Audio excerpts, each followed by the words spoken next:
aşık kimi ömreylə fərəhli, döysəb qapığı ehtiyac əhli, süfrəndəki iftarı bağışla, süfrəndəki iftarı bağışla, nə olar məni iftarı bağışla, nə olar məni iftarı bağışla.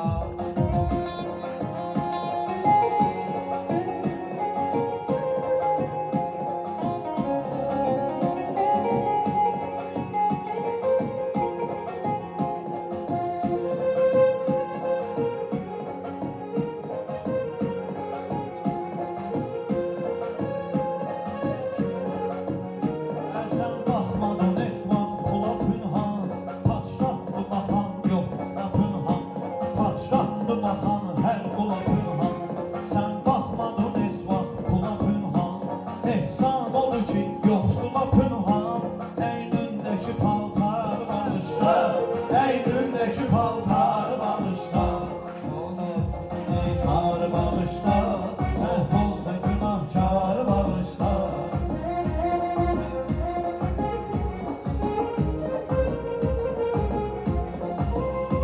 Dünya belə şeydir təməlindən, insanları gördük əməlindən. Dünya belə şeydir təməlindən, insanları gördük əməlindən. Cananı alıp dursa elinden, gel indi bu ev yarı bağışla.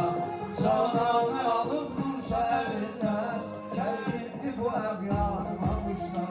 Qəlbim zədələndikcə inanla, gördüm yola getmir çox adamla. Qəlbim zədələndikcə inanla, gördüm yola getmir çox adamla. Axır yenə tək qaldım anamla, evladım sən var bağışla, evladım